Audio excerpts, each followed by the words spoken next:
নমস্কার, শুরু করছি আজকের সংবাদ।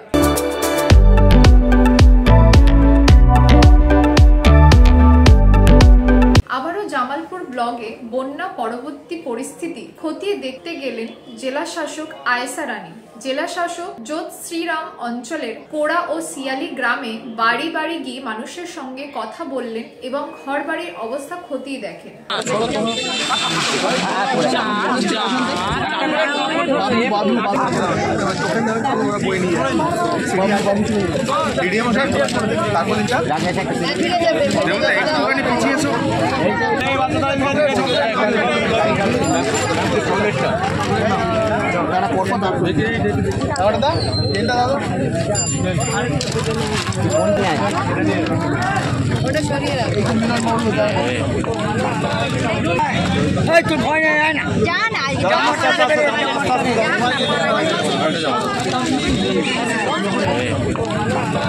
ওই গ্রাম দুটিতে তিনি ক্ষতিগ্রস্ত মানুষদের ত্রাণ হিসেবে চাল, আলু, মুড়ি, তেল, হলুদ, নুন, লঙ্কা, বিস্কুট সহ নানান প্রয়োজনীয় জিনিস তাদের হাতে তুলে দেন। এরই সঙ্গে পোশাক হিসেবে শাড়ি, চুড়িদার, বাচ্চাদের জামা, প্যান্ট, ফ্রকও তুলে দেন। বাচ্চাদের হাতে চকলেট, বিস্কুট ও চিড়ে ভাজার প্যাকেট দেন। তার সঙ্গে ছিলেন অতিরিক্ত জেলা শাসক উন্নয়ন অমিয় দাস, বিধায়ক অলোক কুমার মাঝি, সর্দার দক্ষিণ মহকুমা শাসক বুদ্ধদেব পান, বিডিও পার্থসারথী দে, পূর্ত কর্মধ্যক্ষ তথা তৃণমূলের ব্লক সভাপতি মেহমুদ খান, পঞ্চায়েত সমিতির সহ সভাপতি ভূতনাথ মল্লিক, তাবারক আলী মণ্ডল, তপন দে সহ অন্যান্যরা। জেলা শাসক জানান, তিনি দায়িত্ব নেবার পর দ্বিতীয়বার এলেন জামালপুরে। প্রথম দিন তিনি এসেছিলেন জোড়াগ্রাম অঞ্চলের সাজা মানতলায়, আর এবার এলেন যোধ শ্রীরাম অঞ্চলের কোড়া ও শিয়ালি গ্রামে। তিনি এদিন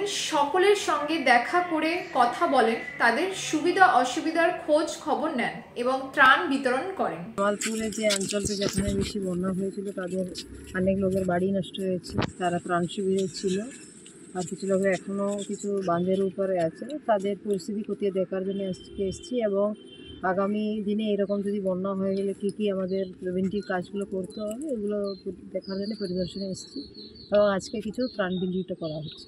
বন্যার জল নেমে যাওয়ার পরবর্তী সময়ে দীর্ঘদিন কেটে গেছে, তারপরে জেলা প্রশাসন এই এলাকাতে প্রথম আসলো, এতদিন লেট হলো কেন?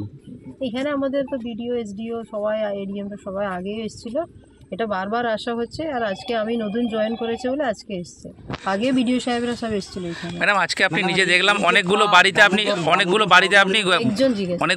দেখলাম আপনি নিজে গিয়ে ভিজিট করলেন। কিছু কিছু বাড়ির অবস্থা আমরাও দেখলাম অত্যন্ত খারাপ, সেগুলো কি ওরা বাড়ি পাবে? হ্যাঁ, আমরা বাংলার আবাস যোজনার মধ্যে ওদের তালিকাটা বিডিও সাহেবকে বলেছে নামগুলো তুলে দেওয়ার জন্য। দামোদরের যে পার, সেই একাংশ পারের অবস্থা খুব খারাপ, সেগুলো কি দেখছেন? ওগুলো দেখছি আমরা। এই পুজোর ছুটির পরে অফিস যখন খুলবে তখন ইরিগেশনকে নিয়ে আগামী দিনে এরকম পরিস্থিতি হলে কী করে মোকাবিলা করতে হয়, কী কী কাজ করতে হয় সেগুলো নিয়ে আমরা বিস্তারিতভাবে এটা নিয়ে আলোচনা করে ব্যবস্থা নেওয়া হবে।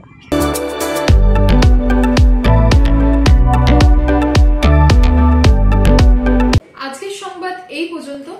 নমস্কার।